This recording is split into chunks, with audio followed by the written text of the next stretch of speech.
There you go.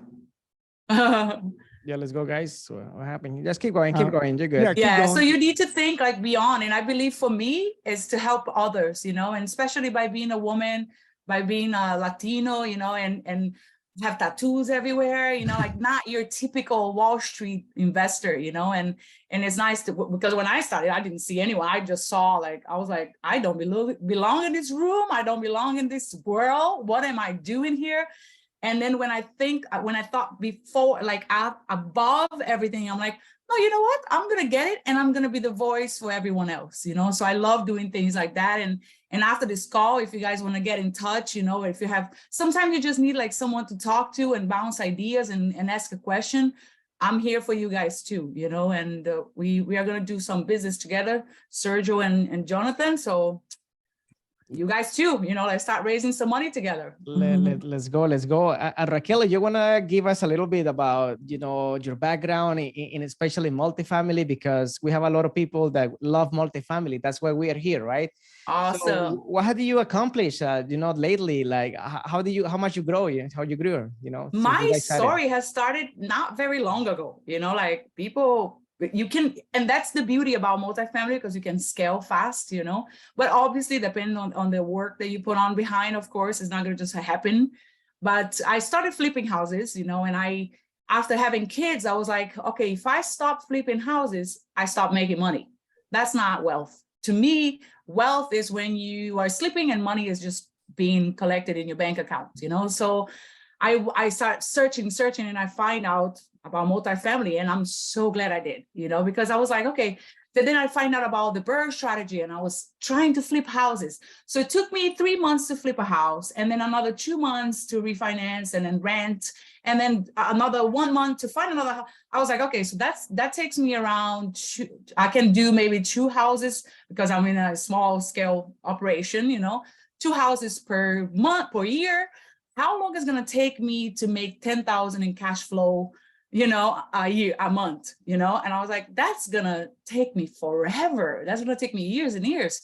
I was like, it has to be another way. So then I thought, if I stop flipping, I start making money. So I'm like, this is not the way. So I found multifamily. So I was like, wait, I can buy an apartment complex. I don't even know what that was. I was like, how can I buy an apartment complex? That wouldn't click in my mind, you know? So I start searching, and that's where I tell everyone to start, just with free content online. You have so much content online that you can be just educated about it, you know? So then I found Michael Blanc, which is my mentor. I know most of you guys are 10Xs, but don't tell my mentor. I wish I was 10X too. But that's how I started, you know? So I found he was doing an event here, and I found out, and I took all of the money that I got from the last flip that I did. And I was supposed to buy a car, and I did not buy the car because I sold my car through the last flip, which was a nightmare. I was like, this is not all of the things that I just mentioned. Plus, I was like, the last flip that we did was a nightmare. So I took all of the proceeds from this flip and paid for the mastermind. A lot of people ask me, like, should I do the same? Should I save 30 to 50,000 to pay for a mastermind? It all depends if you have that money, you know? Obviously, it shortcutted me months of struggle, because when I did my flipping career, I started basically figuring things out as I went. And paying for a mastermind, not only you have a backup, I got into a lot of deals because I wasn't on mastermind, even though I had zero experience. So it opened for sure a lot of doors and cut me a lot of learning time. So for sure, if you have that money, do it. Or if you have things that you can sell to save up for that money, do it, you know, for sure. There are a bunch of masterminds that you can join, you know, but if you don't, then start with the free content and amazing webinars like this, you know, you can learn a lot. So that's kind of like how I started. And then I just jumped head first, you know, I had no money left. So I was like, holy moly, my husband had to go back to work to sustain us after 3 years of being just self-employed through the flips, you know. I'm like, I'm sorry you have to take a hit. And I just went straight forward, you know, it just went head on. And I believe I used fuel for my husband to be working, because I was like, I'm sorry you went back to jail, you know, and my kids, you know, like, I'm like, I need to leave something behind for them. And my thought was, if I can leave one apartment cash flowing $5,000 for each kid, imagine. It's like, there's amazing. I only have 2 kids. Well, 3, 1 in a way, but I only needed 3 apartments. I was like, okay, I need some money, you know, that I can pay off all of the investors and keep the apartment, the cash flow 5,000, so I can give it to my kids. So that was the fuel, and that just kept me going. And now I have almost 500 doors 6 months later. Nice. Yeah. Nice. One thing That's like a you said- resume of everything. There's a lot in between, but that I Well, wish it one was of this simple. Right. I mean, people make it seem so simple, but one thing I Yeah. love that you said was that you know, you joined the mastermind, and you said there's a lot of 10Xers. The cool thing about our group here today, here in the well, every Tuesday in the Cash Flow Empire, is that we have 10Xers. So we have Grant Cardone individuals, we have Brad Sumrockers, Yeah, that's we another have one too. multifamily mindset. I'm not sure if you've ever heard of Nice. multifamily Yes. mindset. Yes, I heard. So a lot of these people are from the multifamily mindset group that I've Nice. networked through. So there's, I mean, obviously you're Michael Blanc. So there's a lot of different groups that we're trying to unite here tonight in the Cash Nice. Flow Empire. That's our goal, is to really be transparent and to be honest. This is a group. This is that when you hear about the Cash Flow Empire, it's about facts. Any speaker we bring is because they're going to bring the dead, Facts. you know, on I truth. love that. I think that's why I was dying to come here, because I was searching for that. You know, I was searching. I want to go to a place that I don't have to fluff or pretend it was easier or pretend I am this badass. I know I struggle the F out, you know, to be here. But I want to be in places that I can truly be, or I can truly tell you guys how it was. You know, like there's a lot of myths, there's a lot of things that people sell that is not true. You know, that's the way I did, you know, like it's ideas that you can start creating your own path, you know. So I love what you guys are all about. And I would like to add too, one thing, when I first saw you, so I saw you speak, like I said, in Dallas. Mhm. I didn't start seeing a huge shout out to all the women in the house tonight. I tip my hat to all you women, because all you women here are here to, you know, you guys are alphas, y'all are go-getters. You don't see that often. There's not a lot of women that, Yes, you know, wear the Yes. pants that say, you know, let's go, you know, let's go take down some assets. yeah. So you know, when I saw you speak, I was like, wow, like who is that? I want to meet her. Little did I know we were going to become really good friends, but I do Yeah. want to shout you out. I want to, you know, your efforts That's are very very, sweet. very much noticed. Yeah, And you're a badass. You really are. By the way, this is an uncensored podcast. yeah. So you are a badass. I want to show that appreciation to you, and shout It's not out. easy. It's not easy. And I really appreciate you saying that, because that's one of the things that one of the first things that I had to change was my mindset. You know, I had so many barriers when I started this. I remember going to the first conference and I was like sitting, I was like, probably I'm the poorest in this room. I don't even have a car, much less a posh car, or, you know, like I was like, I am probably the brokest in this room. And I'm a female. And I'm like, okay, how many females here? Like, okay, that looks like his wife. So it's not, I don't know if it counts. That was like 3, 4, you know, out of 300 people. And I was like, maybe this is not made for me. You know, like maybe this is maybe too complicated for me. And I hate when I join like interviews or something that is all like, yeah, F man and yeah, women. It's not about that. It's not about that. Men have a lot more time, I would say, because the family is normally taken care of by the woman. That's why maybe we don't have that many women in there. But yes, the men went there and figured out a way, and now the man is teaching us. So I'm all down for men as well. And I'm very, very thankful for the men to opening the doors for us as well. But I think that the reason why we don't have too many females in this business is the lack of knowledge. I believe is that. Because if someone spoke like I am talking to you today, I would be like, oh shit, I can do it too. Look at her. If she can do it, I can do it, man. I'm like, I'm signing up, you know?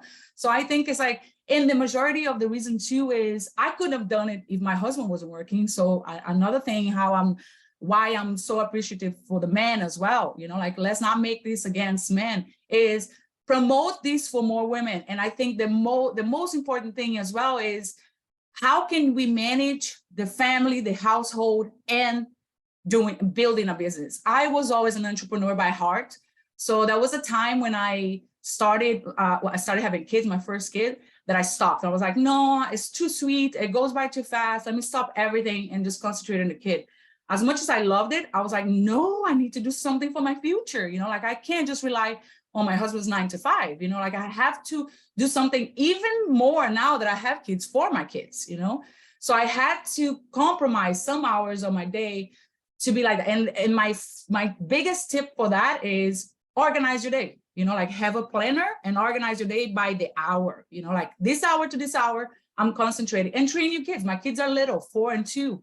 And I tell them, mom is on the call and they know, you know, sometimes they pop in, so please excuse me. And I remember at first, I was like, okay, I have a business call with this investor. I locked myself and locked it, the door, you know, and noise, please don't make noise, turn on the TV. And now I'm like, hey, it is what it is. My kids are playing right outside. Sometimes I come in, I'm like, so yeah, so we need to raise like, and I'm having a kid here. Yeah, around 300, you can send 300. Yeah. So what was your question? Like, I'm like, you know what? This is what I have to do to get here.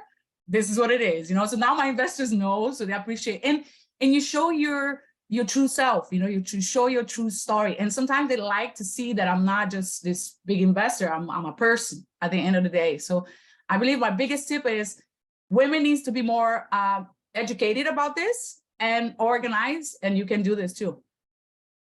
I love it. I love it. You see, guys, this is why we bring these type of speakers. We want to, I mean, there's a lot of women in the room right now. So I'm sure you're impacting them in a positive way. Yes. They're not alone. You ladies are not alone. And y'all are all badasses. If you're in this room and you're in a woman, I want to tip my hat to you. Y'all are awesome.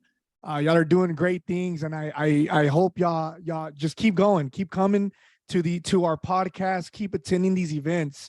Your efforts are very, very well noted, and we see it.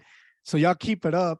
Jonathan, and you know another thing too that I see, and after like talking to a lot of operators, the guys that kind of buy the apartments, sometimes the women can be more organized when it comes to like budgeting, you know. And what I find is that we bring in a softer touch, you know, like we remind the big operator groups of men that, hey, just stop for a second. It's not just about the investments. Let's think about the community. Let's give back to the tenants. Let's do a picture with Santa in Christmas time. Let's do, you know, and they're like, wow, I never thought of that. Only a woman would have come in and think about that. So we add in by being a woman as well. You know, we can be equal, but as well as we can add a little bit of softer touch to the investment world.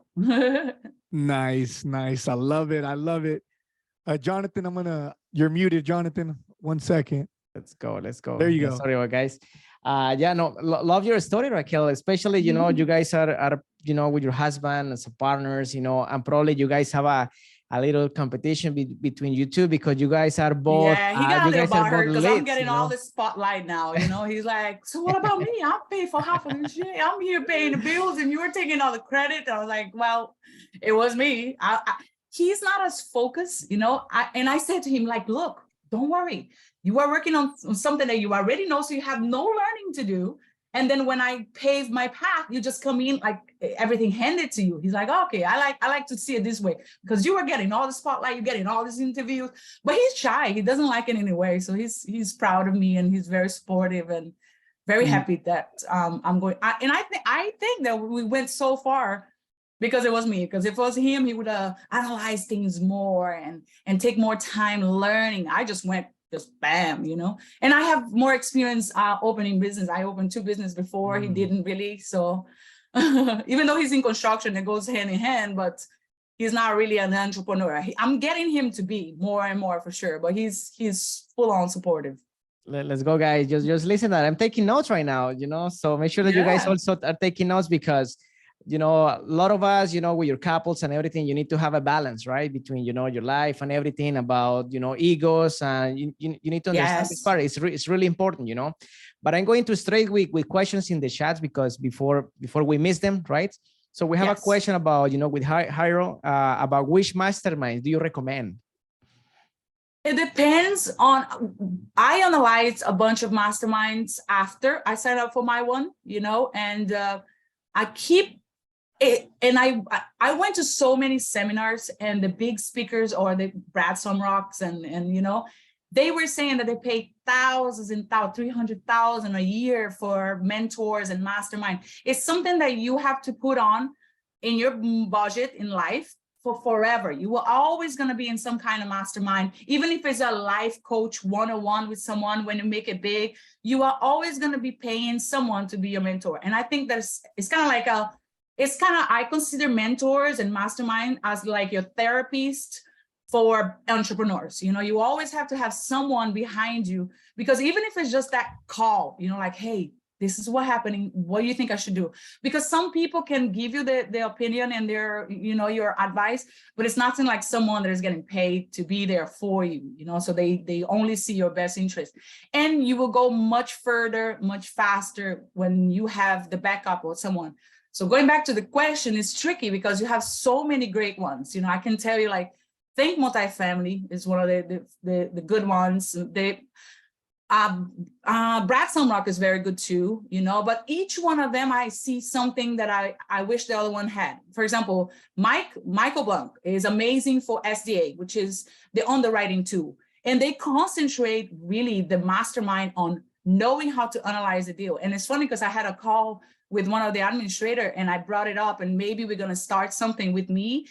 I'm like, hey, it's not just buying an apartment complex. It's not just knowing how to analyze the numbers. Because once you analyze the number, that's step number one. You have a lot of steps that you guys not really focusing and not really giving me the support, like raising the capital. I'm like, sure, this deal is good. I'm like, holy moly, how do I raise capital? I'm not from here, from Brazil. I don't have this list of friends and family that everyone talks about, you know? So I was like, I had to figure it out on my own. So I kind of brought up to the team. So I wish they had that. And like, for example, Brad Sumrock, I'm not in the mastermind, but what I heard is they are the opposite. They concentrate more on raising capital and teaming up, and you cannot team up with other people, or they don't like you to team up with other people that are not in the mastermind.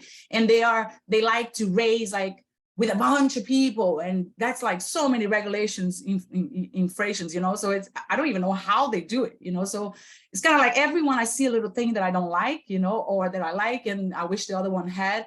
The one that I really, really wish that I went for as a first one was the Rod Cleef Warriors program, because he's a little more affordable and the guy is so down to earth and so accessible. You know, if I want to call Michael Blanc, it's like, look, you know, if I want to call Brad Sumrock, I don't even know how, you know, like if it's possible.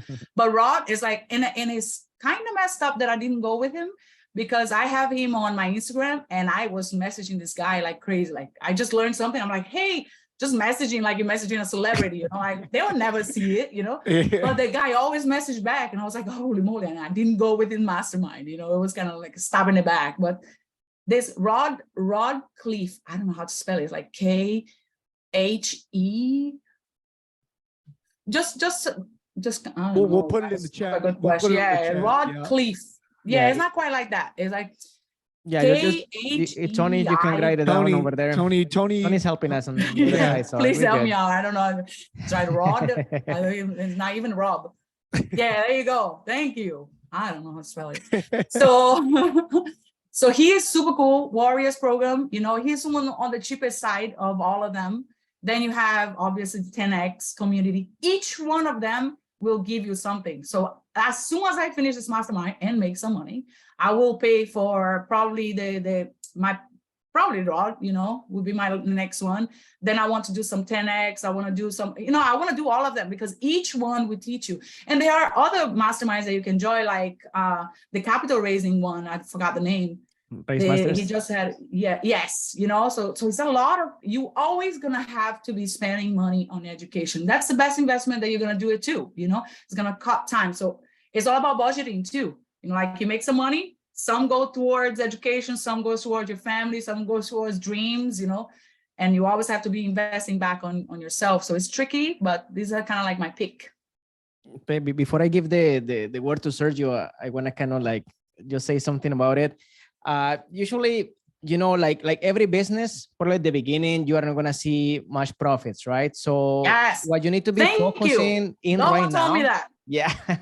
Yeah, I'm like, I thought I was going to close my first deal and buy a car. And I'm like, okay, I have $500 and where's my car?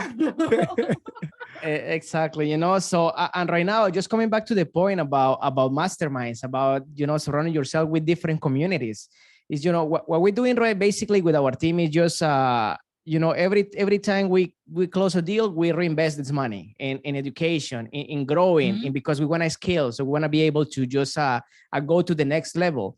So what you just mentioned was critical right now, because I think that every mastermind works. You just take action, right? That's how I think, right? So and you want to go, Sergio? Sorry that I just came. Yeah, you're fine. No, you're good. I think we have a question. She's been waiting in the. She's been raising her hand for a while. Oh, sorry, guys. Gabby. Okay, Gabrielle Walker. You want to come back?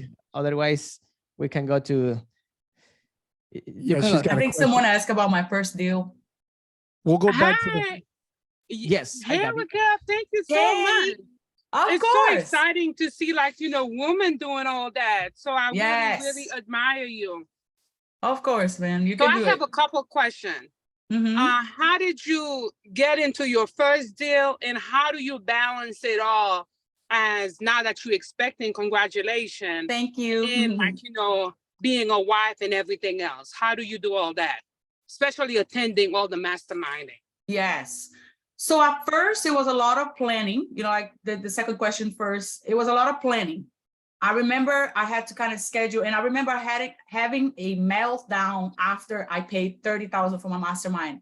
I came to my mom, I was like, what the heck did I just do? You know, like, how am I gonna do this? You know, like, I just pay all of my savings into a mastermind. How am I gonna learn a whole new career of being basically a finance expert, you know, a Wall Street investor?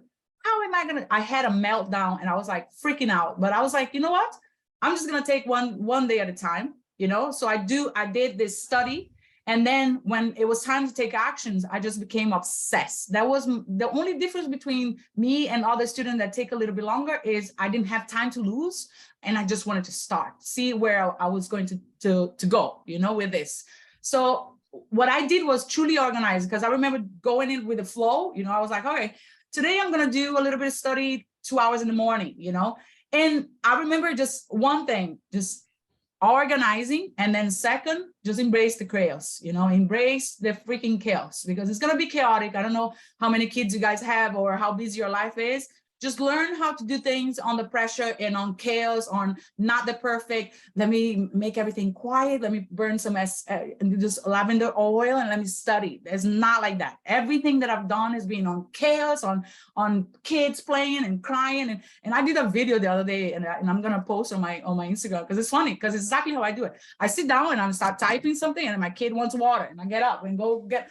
That's how it is. And instead of me kind of like complaining about, I just deal with it. You know, I'm like, this is how it's going to do. Like I said it earlier, you know, first I wanted everything perfect to talk to my investors. And second, I was like, hey, I'm sorry, my kids are right here, but let's talk business. I have this deal, it's amazing, this and that. And then kids crying and things breaking. And I'm like, yeah, I'm here. You go ahead, you tell me, you know, that's embrace the chaos and be organized. Just kind of like organize your days. You know, I have my mom's help, you know, so it's amazing. My kids don't go to daycare because I still want to be a good mom and be with them, you know. So one of them is going to start school. So then kind of this kid wasn't planned. So it's a little bit of a surprise, but I'm just going to do it the same way. You know, I'm going to be breastfeeding a newborn and calling people. That's how I'm going to be touring properties.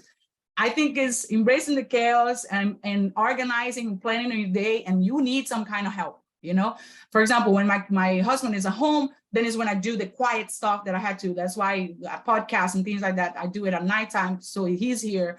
But during the day, I ask my mom to come and pick me up. So I go to her house, so then she can watch the boys, and then I can play. And then I take breaks, you know, like 1 hour I'm going to be calling investors. Next hour I'm going to be playing with them. And then it's lunchtime. Then there's, you know, like organize your days and kind of work around it.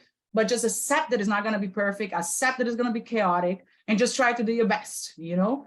So my first deal was actually 3 months into my mastermind, because I was dying, and I was lucky. That was the lucky factor. But it's funny because like Brad Sumrock said it on his freaking last conference here in Dallas. He said it, put yourself in a situation to be lucky. And that's exactly what I did. I hate to call it lucky because I bust my ass to be here and to be in a position to be lucky, you know? So the only lucky factor that I had was one of the investors that invested with me in my last flip call me and say, hey, I have $1 million. So that is kind of like the skyrocket my kind of like my start, you know? So he's like, I have $1 million. I'm like, perfect timing. Guess what? Flipping.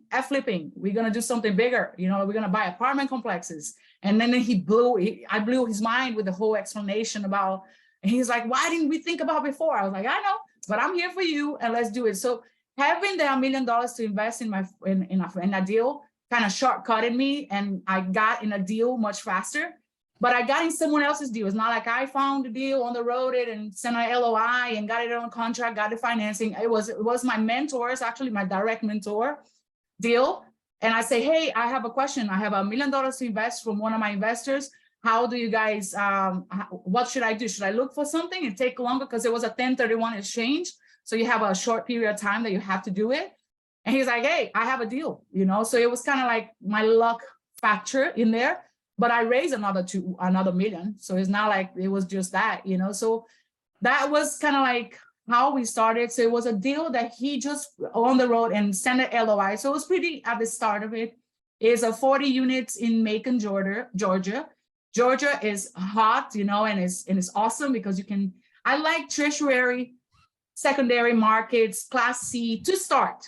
You know, like eventually, I always tell people, eventually you have to come out of this broken down apartment. But it's like the more value add you have, the more kind of like risk as well, but the more upside too, you know? So it's kind of like a balance, but I don't want to be in Class C for much longer. Once I establish a good, strong base, I want to go to B, still value add in B, but I don't want to be like dealing with broken pipes and burned units and evictions left and right, you know, like you have to step up. And there are good, well, hopefully in the future is going to be more and more good deals out there, Class B. But that's kind of like how I started. And it was 3.2 million purchase price and 2 million raise, 100 or something on raise because it was a big rehab.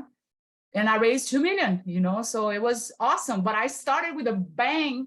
And then it's like, okay, now it's the second deal. And I'm like, how can I raise more money? And I only raised 150 for my second deal. So it's kind of like, you know, it's like, it's not like I can raise 2 million all the time. I wish I could, you know. So now what I'm concentrating on is getting more limited partners, people to invest with me so I can vet the operators and kind of jump with deals that are already kind of like on the contract. Because eventually I want to do deals on my own too. You know, so, but it's so complicated being new and being kind of still broke, you know, like I haven't made all this money yet, you know, kind of like the amount of money that I spend is not even I'm reaching assets, you know, but now my bank account, yeah, you know, so it's kind of like how I see it. And eventually I want to be able to purchase and operate deals on my own. But for now, I'm just going to ride this bad recession time and raise for other people's deals. That's kind of how I started, guys. Nice. Guys, if you're learning a thing or two, if you love her enthusiasm, her energy, put some fire in the chat for her, please. I know she's given I'm seeing a lot of love in there, guys. Yeah, let's show her some love. Show her some love. I want you guys, one thing that I want you guys to remember is that I didn't know, and that's not what people sell, is you're going to have to put on a lot of work. First, educating yourself. Second, you're going to have to do the steps. If you want to choose to be more operations, you're going to have to learn how to operate an asset, you know how to take it over and manage it and raise the rents and execute the business plan and all that. Or if you want to do the route that I'm taking, which is capital raising, you're going to have to bust your ass kind of trying to find investors and selling yourself as a trustworthy person and be everywhere. Like me being here, not only I'm helping you guys, but I'm showing my investors like, hey, I'm in podcasts talking about, so I'm some kind of authority, you know? So it's kind of, that's what you have to do. And how, the biggest question, and I don't know if you guys have it in there, that you should know is how did I raise the money for my other deals? I use my social media to do it. I don't know how to use LinkedIn. A lot of people has been telling me, I kind of found a program that I'm going to test it out. But finding people through my Instagram. So basically I bust my ass just trying to put content out there, literally I would have find out from my mastermind videos, like, okay, cap rate is this, that. Then I would have go like, hey guys, do you know what a cap rate is? This and that. I just literally just learned, you know, so that's how I did it. But then my investor, the one that invested in all of my other deals, he said he's been following me since I opened my Instagram, but he was kind of like, let me see if she really knew. And I was like, okay, poor guy. He's like, I knew it as I was putting out videos, you know? So, but that's what they want to know. They want to know that you are some kind of authority, that you know what you're talking about, the way you present yourself. So tricks to use your social media is always post about educational, you know, like that you know what you're talking about. Then a little bit of personal. People wants to see who are you and what you about, the way you talk about all the things and your ideas and your view on things. And then all the kind of entertaining, you know, some funny stuff that people wants to be entertained as well. They don't want to be just learning from your Instagram. So it's kind of like my biggest tip for you, you know, is just kind of use your social media because it's free, because there's a lot of people use hashtags that says investing and multifamily and things like that. That's how I did it. But I'm kind of running out to a stop, and I'm kind of like, it's slowing me down. So I'm expanding, coming out of the box and thinking of other ways to reach people, you know? And I think one of the guys that you need to follow her on Instagram. Her content is fire. She posts some really good content on Instagram. And like she was saying, I mean, we get asked that all the time, and I think you nailed it on the head.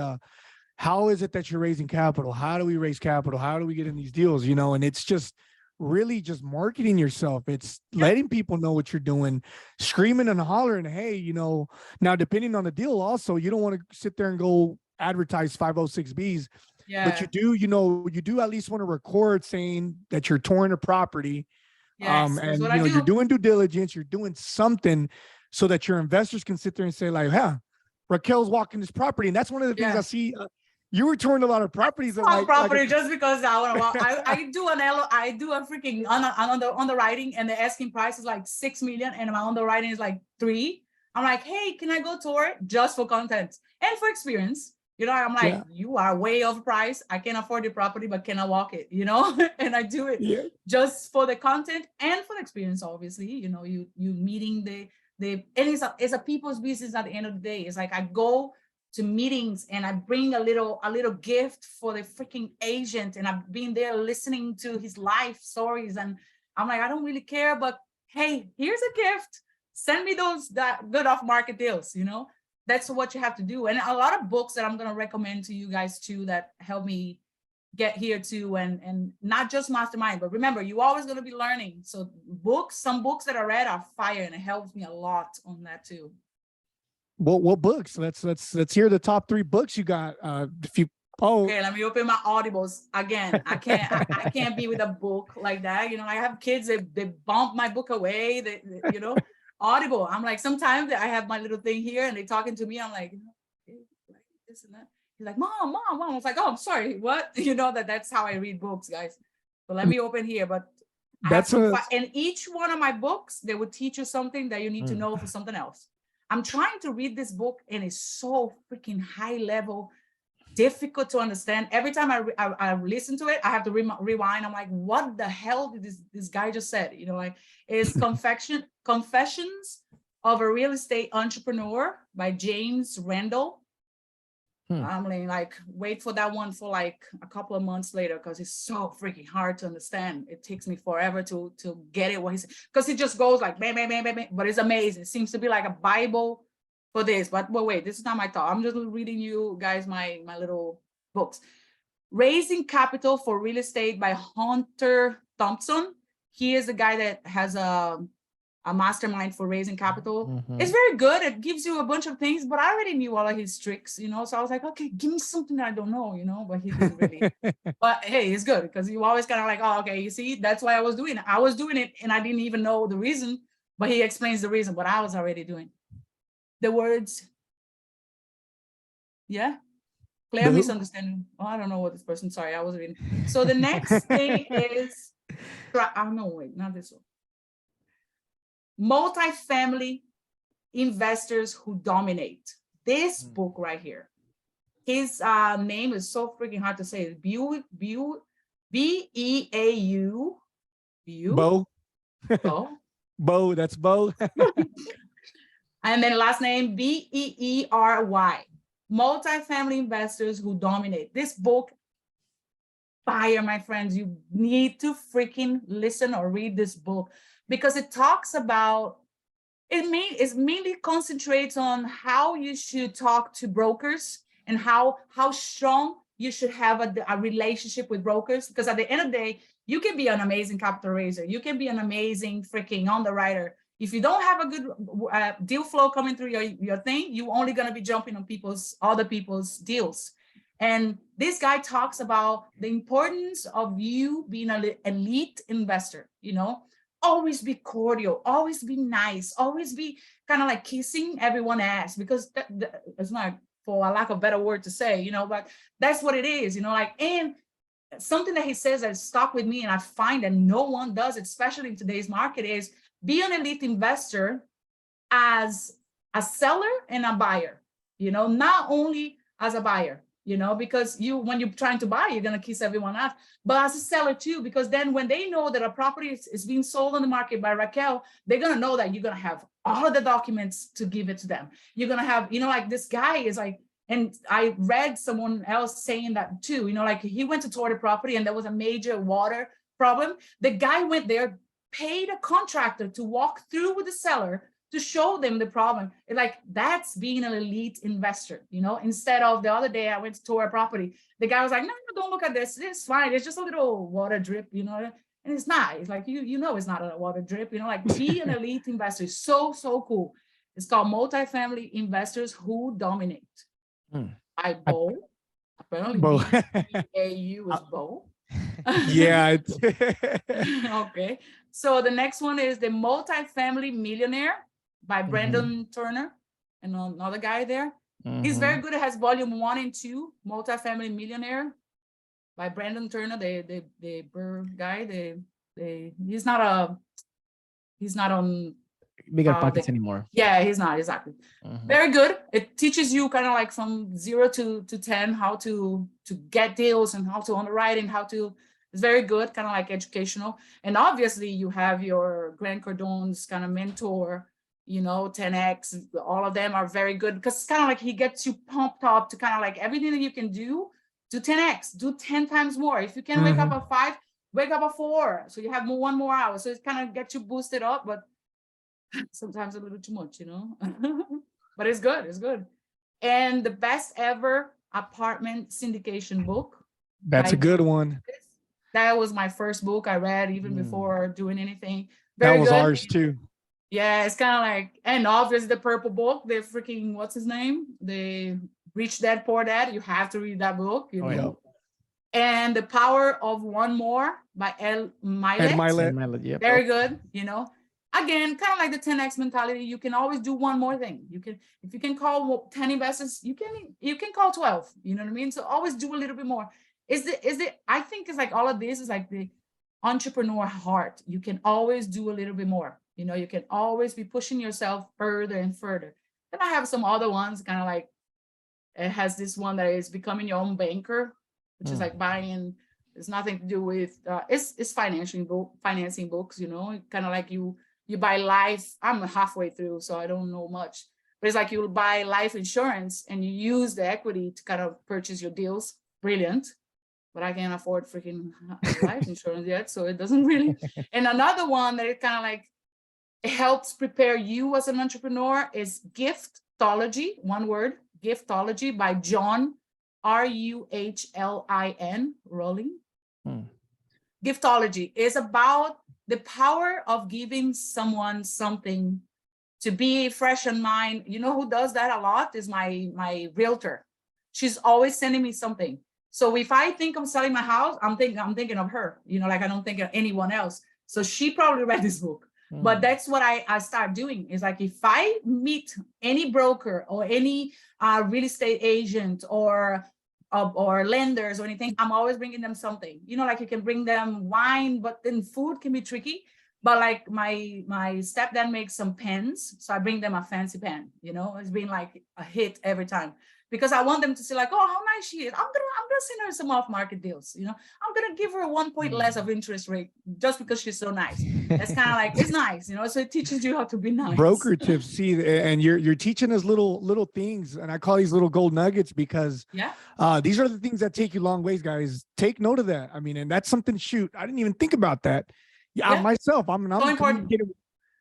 So important. Communicate. So I'm sharing with you guys everything. So that's kind of like, this is everything that prepare me to go from 0 doors, 0 experience to 500 doors. And this is not easy with 3 deals, raising probably, I am on my 4 million, you know, in 6 freaking months, you know, like how my life changed in 6 months. I just wish that the money was as fast, but that's another thing that I want you guys to remember is money is getting rich slow for sure, but it's getting rich for sure game. You know what I mean? So I believe that everything that I'm planting right now, within 3 to 5 years, I'm going to be collecting.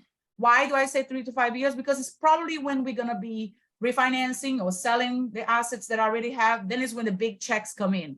I'm not going to be financial free with freaking $2,000 that I got for one of the, you know what I mean? It's like you get, because remember, this is an asset that you're buying through syndication. So syndication is a big pie that you divided by a bunch of people. That's why you get to buy a big pie, you know? So your small pie is freaking small pie. Let me ask you an important question. And I think, you know, I think Sean, huge shout out to Sean Ricehouse in the house, man. Appreciate you tuning in. That was our speaker from last week and our partner too. But huge shout out to Sean, but he was touching base on this. And I think it's, you know, we started this podcast to bring the nitty gritty, the truth, the real stuff. You mentioned something right now. I'm not going to get rich off of $2,000 per one property. A lot of people are under that impression. A lot of people think, you know what, 5% acquisition fee, 3% acquisition fee. I'm sold. I'm going to win. Can you elaborate a little more into that? I mean, you're killing it right now with the honesty. Yeah. Go for it. It's kind of like, look, it's tricky because we are, as a capital raiser, say that the easiest way, I believe, for anyone to start is as a capital raiser, because for us, we don't have track record to even talk to the lenders to send us good interest rates and good terms. So we don't have a track record for the brokers to send us the best off-market deals. So a way that I thought to shortcut my learning and my kind of like reputation is to raise for other people so I can claim whatever they have as mine as well, because I am part of it, and kind of like raise. And then I get back to my investors, make them richer. So when I have a deal, they already trust me. They already I double their money and the first deals. So that's kind of like my strategy, especially because I started when the economy is tanking, you know, like the hardest time, interest rates are rising. So it's kind of hard for me as a beginner to try to purchase something on my own or as a lead operator. So for me, it's the easiest way to start as a capital raiser. So you can jump on other experience deals, you know, experienced operators deals. But how it works is you have so many regulations to how you get paid. So, and so many people don't know that because there is not a place that you can watch, and there's not many videos that explains how SEC regulations work. And there are so many regulations, and it drives me crazy. The more I learn, the more like, you are this big ass operator doing like this, you're gonna get caught, you know? So you have to be careful being a capital raiser. But I think it's like a lot of people now, because I raise and they kind of like, oh, how much do you charge? I'm like, you can't ask me how much do I charge, because you have to accept me as a partner for me to be in your deal as an operator / I'm gonna raise some capital. But it's not like, hey, Raquel, how much do you charge to raise for me? You're gonna get caught, you know, like just because of that shows your level of knowledge. Now I wonder if I should work with you because I'm bringing my ass on the line, you know? So you have to be careful when you vet the operators. If you're gonna go the capital raising route, you have to be careful how you talk about compensations with people, because like I learned the other day talking to one of my lawyers, he said, you cannot, say that Sergio has a deal and he's an operator, comes to me and like, hey, Raquel, first call or first email, hey, I have this deal, I want you in as a capital raiser, boom, flagged. Like right now you can get in trouble. Our first conversation is, hey, Raquel, I want you in the deal. I would love for you to be one of the operators.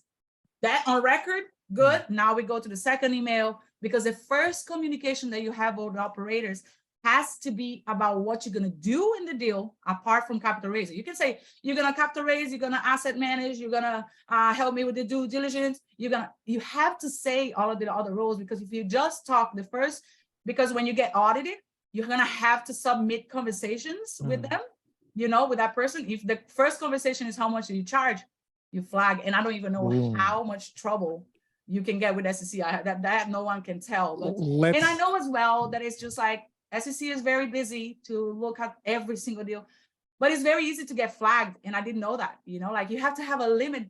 Actually, 4 capital raisers is already a red flag for the SECs, you know, like 4 GPs on a deal is already a red flag. So, and I'm like, really? I'm like on a deal with 15 GPs, you know, like I'm like, oh. So you have to be really careful. You have to talk to, I wish there was a kind of like a course, a crash course on SEC laws that we should, that we could all take. Maybe I'm going to take one and kind of help you guys out and create a YouTube for it. But you have to be careful how you talk to operators when you talk about compensations. But normally you can charge between 3% of acquisition fee and 3% of general GP shares. Remember, is divided by 70-30. So from that 30, you get 3%, you know, so imagine, you know, 30% of and then 3%, you know, so it's like very, very small. So from the 100%, you get like nothing really. So it's not about that, but it's about collecting doors and collecting these paychecks. So acquisition fees, for like, I raised 250 for one of the deals. I only got like $1,700 from acquisition fee. And then it's going to be a 6 months, no cash flow distribution. Then after that, I'm going to get 3% of probably $1,000, which is the cash flow distribution. So you're not going to get rich after that, you know? And it's awesome to say it because it drags newbies' attention. Like, $500. Yeah, bitch, but you only have like 3%, you know? It's like, oh, I love it. Changed my whole, you know, it changed my, I'm like, huh, so I thought everyone was like this badass. And I'm like, how much percentage? Let's talk about percentage, not doors and AUM, you know, like let's assets under management. I want to see how much percentage you have in each, you know? So it's, sorry for the language. I'm like, no, you're good. It's uncut, uncensored. You know, talk to my investors. But that's kind of like, you have to be careful how you talk about compensations and your percentage and all, because you have to kind of like, hey, let's be on a deal together. Cool. Then, hey, how can we share this, you know? And it all depends. And it's like another thing. You cannot be compensated on the amount that you raise. Everyone does that. It's like, how much money can you raise? I'm like, inflation, you know, infraction right there. You know, like, you can't do that. You know, you have to accept me as a capital raiser. And I can tell you that I can raise 3 million. And then at the end, I raise like 150, and you have to give me the same percentage, you know? So you have to be careful with all of this thing. You're stepping on eggshells, and I don't even know the kind of, I think it's bigger than IRS, you know, kind of problems that we can get into. I don't know if it's jail time, but you don't want to mess with things like that. So be very careful. No, I never got, well, and if they do, they're going to go through the big operators. So I'm just a capital raiser. I'm going to be like at the last little bit, but if they get in trouble, I get in trouble too. That's another thing. Just because I'm not the main operator and the person on the loan and the person as a main kind of shareholder, I can get in trouble too. I don't even know what kind of trouble, but hey, that's another thing why you should carefully choose your partners. Choose your partners like you're choosing a marriage. But that leads to a whole new conversation. It's like, how do you choose partners? It's like, how do you choose your girlfriend? You can start dating and everyone is in the best behavior. And then once you sign the contract, you're like, holy moly, that happened to me. One of my 3 deals, the guy turned out to be, the main operator, I should say, turned out to be crappy. And I have my family money in there, you know? Wow. Yeah. It's crappy John, operator, you want to? crappy everything, you know? So kind of be very careful who you choose to do business with. No, and that's the truth. And I really appreciate that you, Raquel, sharing this with all of us, because that's the reality. That's how. But hey, guys, don't share it that... on the video, okay? I'm this rich bitch. I own $500,000, okay? I just bought my Bentley. you know, just coming back a little bit, you know, back in the conversation, you mentioned that you were doing fix and flips and everything, and also leading to the next question is going to be the passive side, the cash flow, right? So why did you decide to, you know, to jump from, you know, doing your fix and flips and then start, you know, investing in multifamily? And why you believe that a lot of people should be considering? Because even I thought that I can get my first GP before I was investing passively in a deal, to actually that they should be learning to, you know, to start as an LP in a deal. I think it's like flipping houses is your entry level for the real estate investment. You know, I think it's kind of like everyone can do a flip house. You know, you just hire a good contractor or do it yourself. Like many times we did it. My husband and I I know how to mud. how to frame, how to change floors, yeah, I know how to do all of this. Like doing it? No, but I had to learn, or the flip will go down. So that was me as a contractor. You can see my early pictures was me there working hard with my husband. That's basically how we did our first flip here in Texas. It was like that. It was a 2,500 square footage house, my husband and I, and it was a night. Anyways, guys. So I think it's like flipping houses is your entry level, because anyone really can do it. If you find a house that makes the numbers and all, and you can even get financing for 100%. If you can get a 65 loan to value, it's like you can get it 65, what the price of the after repair is going to be. You can get it for zero money down, but it's never zero money, because you still have to prove that you have backup money. So it's like, there's always this myths around everything, so you always going to need some kind of money. Like right now, I'm trying to purchase my first multifamily. I need money, I need money to pay for the due diligence and stuff, like the reports and the inspections and the roofing inspection, the plumbing inspection. And I'm like, oh, okay, how much money do I need? Oh, around 330. I was like, okay, I come back to you in a couple of months. Let me just raise for other people's money, So that's kind of like, you always going to need some kind of money, but flipping houses is a good way for you to learn how to do with asking money back for your rehab from the bank. It taught me a lot of that. You have to submit to what was done and pictures and inspection, and then they send you back the money so you can kind of like budget your rehab. It's very good. It's awesome to kind of like take something that is broken and make it into new. You're going to take that with value add multifamily forever. I love the paint. It just already adds so much value, in little things like the two system toilet flusher can save you water, that can be on a flip and that can be on a multifamily, so you always take things from, and it's easier to get into. But as I said in the start of this call, if you stop flipping, you stop making money. You get really rich in cash, but you have no assets. That's a job that pays good. Like every 6 months you get a 60, 70,000. But what if you stop flipping? You don't make any money. It depends on what you want. I was looking for something that was going to make me money while I sleep, and I didn't have to put all this work. And if I did, then I could hire people to do it for me. Flipping can be if you have like a good system and a big operation going on and experience and all. But again, it's a job, it's a business that you open. It's not really wealth. I was looking for something that I could give it to my kids so they can choose to be volunteers in Africa, but still get 10,000 in monthly of cash flow of something that I'm busting my ass to get him now, something that is in a trust that they can just sell it. It's just cash flow that they're going to get forever. That's kind of like my goal. Each of my kids to get $10,000 from cash flowing property that is going to last them 30 to 50 years, and if they're smart, they know how to sell it and apply it, so that's what I hope that they're going to do, not burn it partying. But that's kind of like, I wanted to give them something that they would live off forever, and that I can be living off of myself, and then I can pass it on to them when they're of age, so that's kind of like, you can do that with flipping. You can start putting your flipping money into a trust, and then the trust pays them. But that's not financial freedom. That's not wealth, that's not wealth creating, so it's kind of very, very important that you teach that to your kids too. That's the purple book, the Rich Dad Poor Dad knowledge right there, and that is like, you can do that with rentals, single family, but that's going to take you a long time, or you can buy a whole complex and get that, and my plan is kind of like, buy one through syndication with minimum amount of partners as possible, do the whole 5-year business plan, and then refinance. Instead of me cashing out maybe 100 or 200, pay those bitches out and keep it for myself. That's what I want. You mentioned something important earlier, and I think we're all in this boat.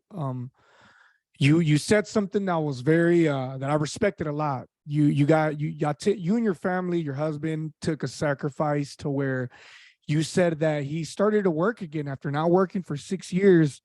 Yeah. He had to go back to the 9 to 5. And I think a lot of us here are trying to make those jumps of faith by buying the mastermind. Oh, this is so hard. By trying to that little freaking transition in between. We're here for a reason. There was 40, I think there was 40 plus, we're at 39 right now. There was 41 42 people here for a reason. We're here because we're trying to make a change in our lives. And it doesn't matter how old we are. There's a lot of, there's people as young as 18. Ryan Rutledge right here is 18 years old, 19. Wow. And Nice. there's people that run up Sorry to, for all the bad words. there's people that run to 40s and their 50s and even 60s, you know, and it's never too late. Explain to us that transition of sacrifice. How is it for you, or how are you managing that? Because I think that we're all on the same boat. I get this question a lot because it's like being an entrepreneur is like any business that you put on. If you put a coffee shop, it's going to take you probably 3 years of all of your money that you don't even make in that coffee shop to put it back on it, to keep it alive. And then you can get a little bit of to pay off the debt and the overhead, and then make some. So that's not going to make you rich. Any business, you're going to have to spend like a good 3 years. But at the same time, it's like, how can you dedicate the time to grow that business when you have to make money? Because that business is not giving you money. So that's one of the good things about having a husband or a partner. You know, don't even need to be a love romance, but a partner, because then you both can kind of teamwork like that, you know. So I'm very, very thankful to have my husband, because then he pays the bills and sustain our necessities while I'm over here working on the bigger picture for the 3 to 5 years plan, you know. So that's one of the main things. And it's such a hard, because he gets a good amount of money, and it's like, it's going to be hard for us to say, okay, I think you can quit now. But I'm like, wait, how much money do we make? Oh, we're not going to have that paycheck again. It's such a hard moment for you to kind of like, okay, when is the right time to quit your 9 to 5 to dedicate to you any entrepreneurship in the endeavors that you're going to have? You know, it's very hard. But at some point, you're going to have to take a leap of faith and just kind of like, F it, I'm going to try it. What's the worst that can happen? I'll go back to a 9 to 5? It's fine, but let me dedicate myself. So if you don't have a partner that you can do that, the best thing that you can do is minimize, even regardless if you work it or not, minimize your bills to as minimum as you can. It's like throughout these 3 to 5 years, live as simple as you can. There's another lesson that I learned very early on, because I remember I'm in this for the lux, for the cars, for the comfort, for the freedom, for the travel. And then I find myself like, okay, the quicker I minimize my bills right now, the earlier I'm going to be on that financial freedom. You know, if my bills are so high because I have this lavish life, it's going to take me much longer to quit the 9 to 5 so my investments can pay for my living. So try to live very, very simple. And the more and more I know about this, the more and more I see it. The big names, the big operators that I see it everywhere close to me, that's what they do. I went to this Old Capital meetup the other day. Old Capital is this big kind of like lending company here in Dallas. And I was like looking around the parking lot. And I'm like, well, I borrowed my mom's car, which is like even worse than not having a broken car. But it's like just simple cars everywhere. Obviously, you saw some big ones, but I was like, what? Am I in the right place? You know? But that's how they think, you know, they think of living very simple, very on budget. So minimize your bills as much as possible. So it's easier for you to live with very minimal until you can make it. It's a price that you have to pay for you to get there quicker. You know, like that's what we did. You know, like we cut every single thing. We were thinking of selling this house and downgrade to a cheaper house. We couldn't, because right now it's so hard to get good houses. And we were like, kind of like this house, you know, but it's kind of that selling my car was a proof. Like right now I could finance a car, but I was like, so then it's going to be probably another $700 a month. Can I go buy without a car? You know, so it's quicker for me to get there. And if I can minimize my bills at the moment, I can put more into our investment account. So I can be an LP, a GP with an LP shares too, you know, so that's kind of like the mentality. You have to be finance smart. You know, you have to minimize your bills. You have to be smart the way you save to reinvest, and always being reinvesting, you know. So that's kind of a trick question. Only you can do it. But if you can minimize your bills as much as possible, quicker you're going to be financial free. You guys, I don't know if you've noticed how much enthusiasm, how much energy Raquel's got, you know, and she said it herself, I had to borrow my mom's car, you know. Yeah, a lot of us what I do. That's how I get to pay. If you see me in any of the events, I have a little blue, I forgot the name of her car, but that's my mom's car. I don't have a car. I mean, and here she is sitting here talking to us, explaining to us how her capital raising techniques, her ups, her downs, how she's balancing her love life, her family, you know, her social life, you know, and we're all here, guys. We're all here because we believe in this as much as Raquel does, and when we have to struggle for the first 3 to 5 years, but it's gonna be beautiful. And just imagine it. It's like it's gonna be hard for the 3 to 5 years, but not only my life is gonna be amazing, but I'm working towards generations to come to not have my kid. My goal in this life is for my kid not to be 3 years of not having a car and 3 years of no. I am going to do this work for him. Everything else I have to work on for him to not to be spoiled and all of that. But I don't want him to go through what I'm going to, you know? So I want for me to bust my ass for the next 3 years so he can have at least the necessities, the car, the house, the college money paid for. My biggest goal would be for my grandkids, but that's another podcast. I will update you guys for that. Really quick, guys, let's there's 37. We had 40 people, but let's get some 37 fires in the chat, please, before I turn it over to Jonathan. You guys are so awesome. Some fire. Let's get some fire in here, guys. Let's put some hand clap. Please. Bringing so much value, guys, tonight. Yeah, you guys can do it and make sure that you go for it. You know, just take actions, be obsessed about it. Believe that you can. That's the biggest one. Believe that you can minimize your bills, organize your time, and just network like crazy, you know, be networking with people like crazy, you know? Yeah, no, Raquel. And you were talking about, you know, building your wealth, your family, your future generations, but you're also impacting other people's lives, because if you bring investors in, you know, you are betting these partners that you are partnering up with, or you bet in the underwriting, you bet in the deal, because you want to make sure that you bring the best for your passive investors. And I'm making the little investors that I have very rich investors and not very rich investors that only had the 50,000 to invest in their deal, but I'm going to multiply that money in 3 years for them too. So I'm creating, and not only that, but you have to think about not only just the investment, but the communities. That's another thing that I want you guys to be as well, as pay extra attention to the people that is making you rich, which is the tenants, you know, do a couple little things to bring back. It's not just, don't be a slumlord, you know, just be there for them as well. And like, hey, here's a turkey for Thanksgiving, you know, it doesn't cost much. So you're changing everyone's life. You're changing investors, you're changing your life, your kids, and the people that lives in your investments. You know, and just coming back to the one part of the conversation that, you know, when Sergio and me, we met you were a panelist in a meeting, a Raising Capital meeting. So my question is, how did you get there? You know, I want to be at the point of be a panelist, a speaker in different events. So how do you get there? Stalking people that are putting the events. Don't you think that I stalked freaking Brad Sumrock to be a panelist? I did. I have bought. I don't give a shit. I talk to people. Anytime that I see a thing, I'm like, hey, I can talk about how mindset changed my life. Can I please be a panelist? And then someone in Brad Sumrock is like, hey, I'm sorry, we have all the panelists. And I'm like, I'm glad I didn't go, because I thought it was going to be a small thing and it was actually a big thing. But I just message people, man. Anytime that you see a freaking anything, podcast or TV show, that I was in a TV show the other day. I messaged most of the people. Like if I message 10 people, maybe 2 reply, 2 of them say no, 1 of them say maybe. But I message them. All you can get is a no. You know what I mean? Same thing I do with my investors.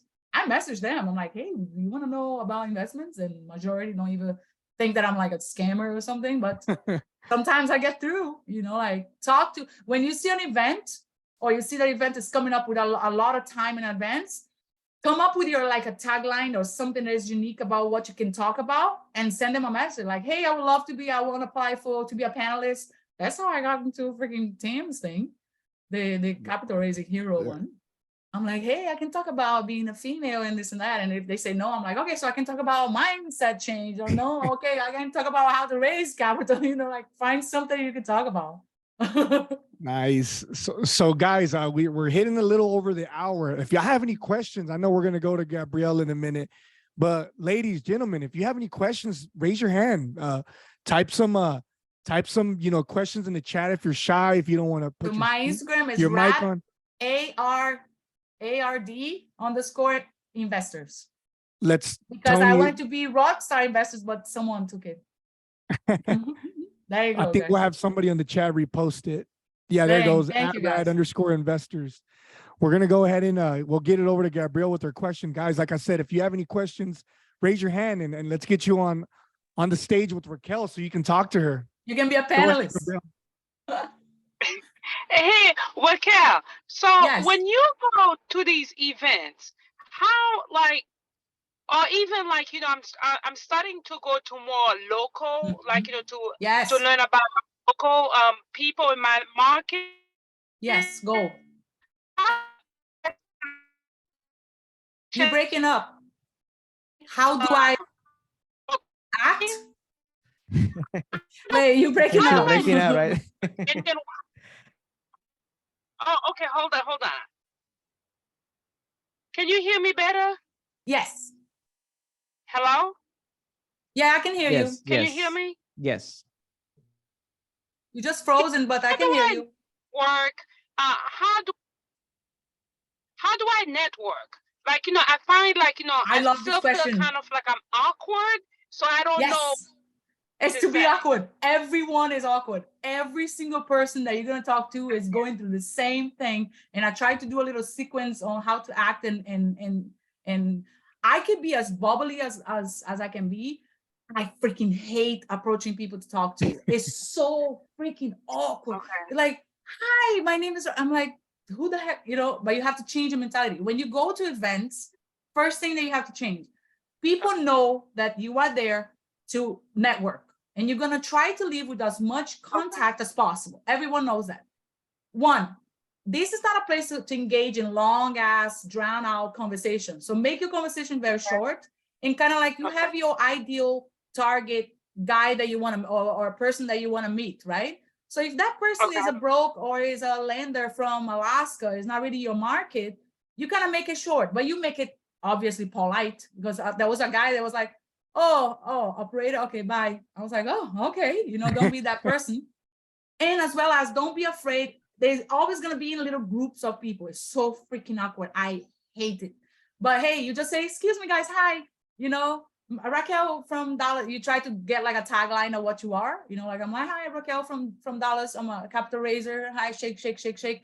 Another thing that you need to do is hi, hello is an app, hi, hi, the hello is a electronic business card. A lot of people have that on when I go to meetings. It's basically an electronic business card that you have a QR code. There are billions, a bunch out there, but everyone in multifamily use hi, hello. So have one, is free. Just have your everything, your email, your picture, what you're about.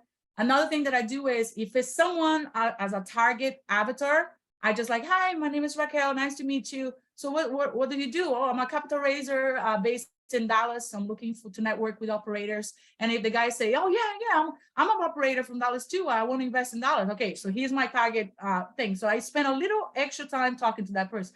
So I get to know. So have you invested here before? Is it the first time? What kind of deals are you looking for? You kind of get 2 or 3 questions. Then you take a selfie. That's a golden ticket. Take a selfie with the guy, like, hey, let's take a, it's content for your media. And tomorrow, what I do is I go through all of my recent ad or the business cards that I got, and I text them, or right there and then I'm like, hey, so what's your number? Okay, this is that. Okay, I just text you our picture, because then tomorrow when I message them, say, hey, we just met at the conference, we just met at this and that, my picture with him is going to be there, so that's a trick that has been helping me a lot. And not only text them right the next day, but follow up with them within like 2 or 3 weeks. Like, hey, haven't heard from you. I don't really have any deals at the moment, but just want to catch up. Should we join a Zoom? And then on the Zoom, you have long conversations, because you want to kind of establish deeper relationship. But remember, meetups is just kind of like, hey, here's my hi, hello, give me your contacts. And I take notes, I'm like, okay, this guy is from Dallas, not really interested. Or this guy has nothing to do. I've just got his thing just to be polite, or just take notes on, you can put notes on your hi, hello thing.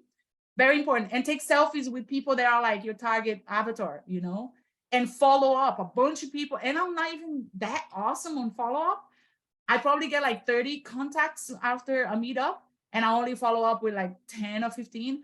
But try to do it, because then your networking, that awkward situation was in vain, don't be afraid of breaking into people's conversation. Just kind of put a smile in your face and just kind of, everyone is there for that. You know, like it's not like a bar that everyone is there with a group of friends, you know, like it's a networking. So don't be there talking about your mom and your dad and your, you know, just target and what you do, come up with a tagline or what you're looking for or what you are, and have your hi hello.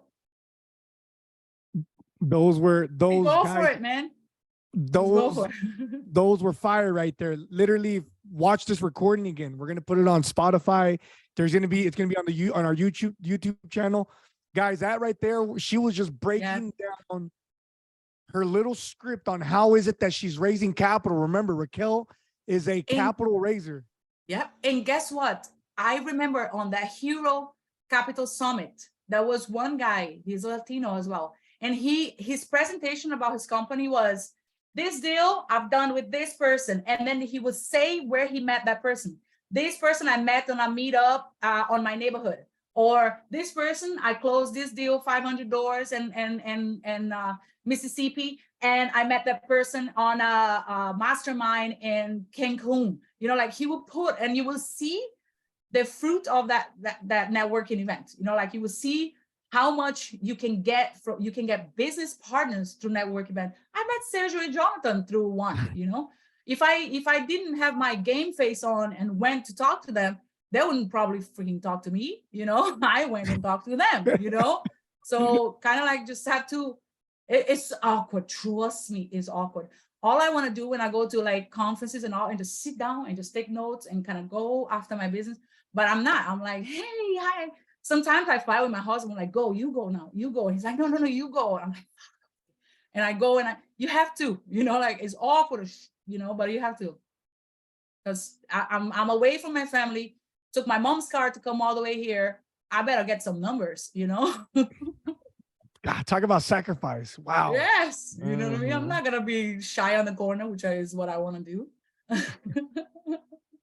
Yeah, no, that's 100% right. Even there is a quote that I heard from this guy, Pace Morby. I don't know if you guys heard that, but yes, like every time he goes to a business meeting or you know, he travels somewhere and then he comes back, he feels that his daughter is growing. So he needs to make sure that all the time that he put in a business trip is actually worth it. Because you are giving away some of your time and your kids growing. So you need to make sure that you're actually making that time valuable. And it's expensive. You know, there was there was a Hunter Thompson. No, actually, Think Multifamily in Orlando last year. Yeah, last year. I went there. I took I think it cost me like $3,000. And my mom couldn't watch the kids. So I took the whole entire family, my husband, my 2 kids. And what I did was, and it's funny because it costs a lot of money, but that was the way that I could be in the conference. And guess what? I met Massive Capital, Mike, you know, that closed 417 units deal that I last closed with them.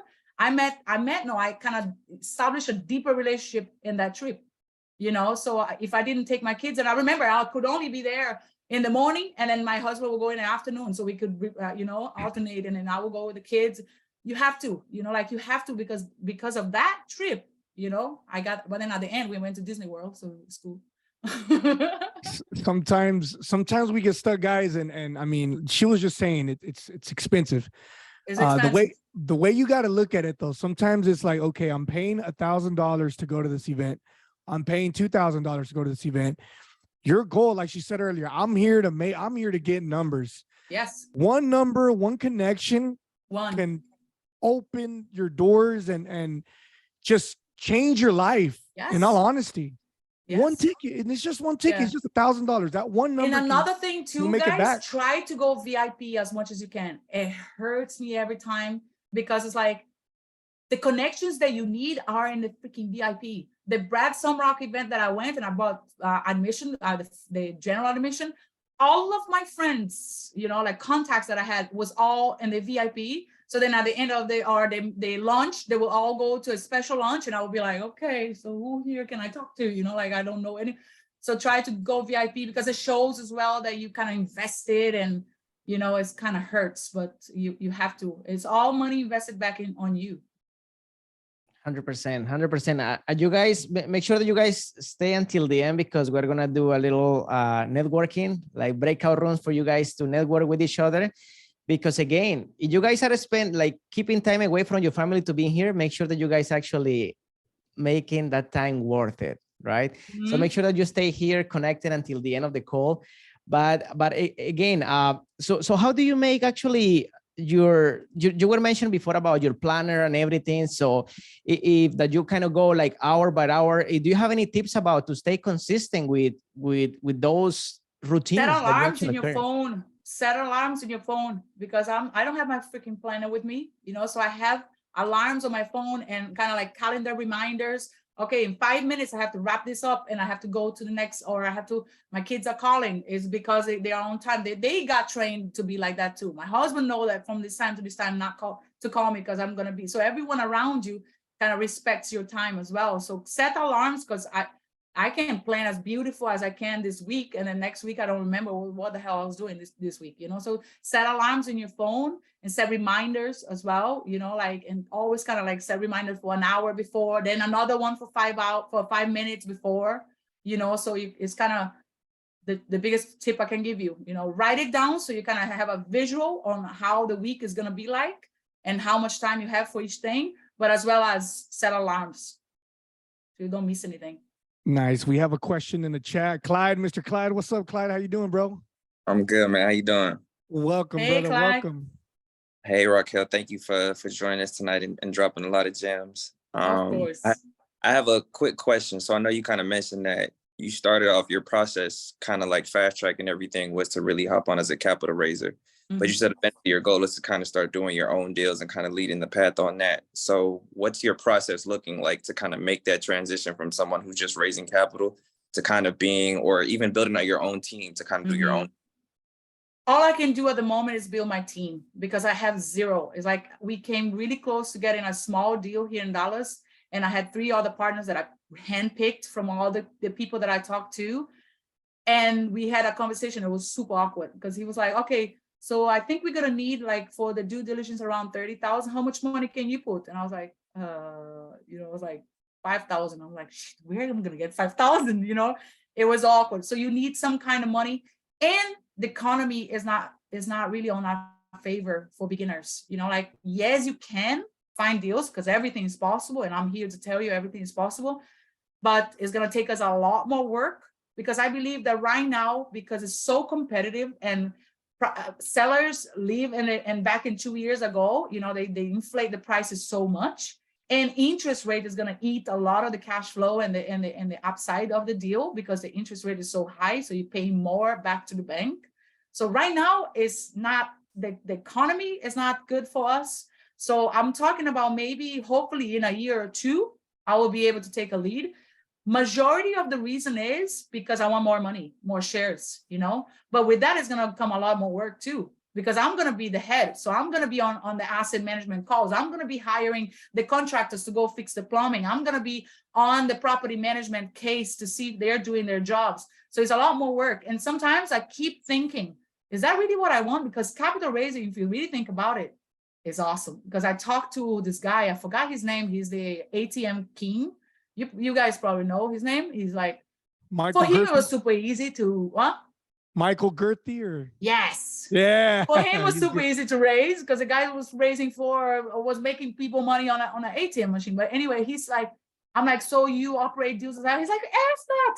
Why the hell would I do that? I just get 2 calls, raise the capital, and I'm here in the Bahamas. I'm here chilling. Why do I want to be on asset management calls and CapEx issues and hiring the property manager? I was like, and I'm over here wanting to be the head of this operation, when it's very comfortable to be an asset manager, a capital raiser, So you have to kind of think about it, like, how much work do you want to be working? Because if we really think about it, we are in this for the financial freedom, but as well as time freedom.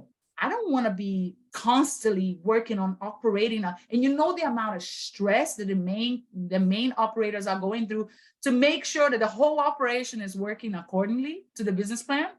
That's a lot of work. That's a lot of everything, And opposed to me, I'm just there like, Okay, it was painted this week, huh? Okay, on the asset management calls, pretending I'm doing something for the SEC, you know, like, the plumbing issue.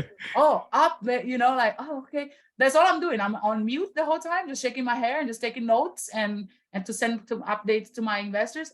And that's all I do, you know. Yes, I'm kind of like a saleswoman because I have to have a list of investors that I call every day, and I try to promote what I do to get more investors, but that's all I have to do. You know, like I don't have the weight of a property on my back.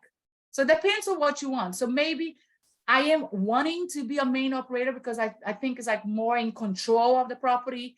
Because as a capital raiser, how am I going to leave a property to my kids? You know, like you really can't, because I'm the least on the chain of ownership, you know. So that's another thing too, you know, like, so I'm always divided by that. But I know that right now, because I'm a rookie and because it's difficult times in the economy, is not time to be the main at all. Capital raising is the easiest way for you to start, because then you can jump on a, like just, I can give whatever I can to the broker that I just met, right? But he has me and he has another person that he's been closing deals left and right for the past 5 years. Who you think that he's going to send this amazing off-market deal?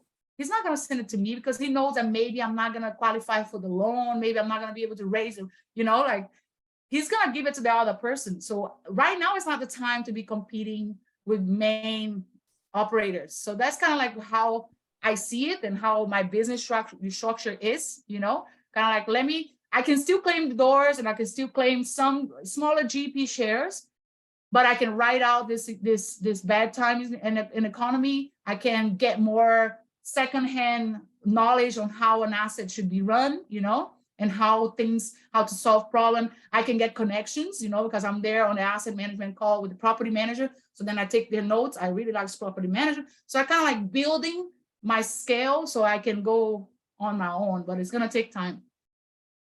Okay, that makes sense. Yeah. Appreciate it. Yeah. So raise capital, even though it's not easy, raising capital seems to be the kind of like smartest move right now. Gold nuggets there, especially because it's totally up to you how much you want to scale, right? I mean, if you want to be an operator in all your deals, at some point you're gonna get burnt out because you're not gonna have a lot of You're free not time. gonna have any freedom. You're not gonna be in the Bahamas where I want to be. You know, I want to, you know, I want to be like, hey, investor, do you want to invest? Sure. Click, click, click, and I'll continue to be here in Brazil. You know, like but I know that eventually it's gonna. At least I want some properties on my portfolio to be me. You know, but not majority. It's very comfortable to be a capital raiser. Yeah, no, So- Raquel, and do you want to go like yes? No, I was just gonna say, so it's the balance of really like being a passive investor, but also finding the ability to still have time on your hands too, to do stuff with your family, things as well. Exactly. You know the stress that it is to have, even the bigger the property, the more stress you're gonna have. I'm not gonna be able to be in the Bahamas. No, one of the guys that I have a bad experience with in one of the deals, he took a vacation when it was time to do the first distribution, when he knew that money was tight. So then he came back from his vacation, completely being off the record, off everything, to realize that they didn't have money enough to distribute to all of the investors. And the guy that was in charge to distribute didn't do a good job. That's on you. That's on you, because you shouldn't be taking vacations when you know it's a crucial time in your execution of the business plan. You know, so it's like, you have to be careful. The capital raiser probably was it's not their business, you know, it's not their deal. All they have to do is call the investors like, hey, investor, I'm sorry about that. That was a problem. But they know it's not on you. You're not the head of investor, you know, you're not the head of operator. So there's a lot of risk, liabilities, you know, all of these things, and your time. You're not going to have all your time. I wouldn't. If I take a property down, I am on that property 24/7. I'm not just gonna, because like the property manager, I see property management as like your nanny. You know, you are the mom. You are the asset manager. You are the main GP on this deal. You better be there all the time. You can't just say, hey, property manager, you better do your job. It's not like that. You have to be, especially because you have a whole operation behind you, you know? So when I do it, I have to make sure that I can manage, I have time, and is a property is going to be easy. That's why I don't want to see property, you know, I want to be, so it's easier kind of rehab and everything. Makes So sense. for sure is the easy way, but you have to analyze how much work you want to do, you know? No, Right. that's awesome. No, thank you so much, Raquel, again for your time. And if you want Raquel to share, actually, I saw that you were posted in the Michael Blank's website about anything. If you want to share, you're going to be attending that. If people can see you there, and also a little bit No, about your it's only for social the mastermind media, people. or how Yeah. can people connect you? Like, you Yeah, want to change let's social media? connect. So to Instagram is my kind of like number one that I'm the most active, you know, and reach out to me. And if you have questions, or if you have more questions that we couldn't get into, you know, because I talk so much, but reach out to me. And I'm glad. I love helping out, because I wish that and I'm so glad for all of the people that reach out when I needed, you know. So I want to be that person for you, and kind of go for it too, you know, like, don't be just sitting there thinking that you're not ready. You're never going to be. It's like having kids. You're never going to be ready. You know, you just have to go for it, you know, just have to kind of trust in yourself and kind of learning as you go, and just try to connect, try to network as much as possible, and go for it, man. Just go for it. You can do it. Absolutely. And No, the thank earliest you. you start, the earliest your 3-year comes, you know. You don't We know have how a- much you appreciate it. We appreciate your time, Raquel, for being here Of with us. course. And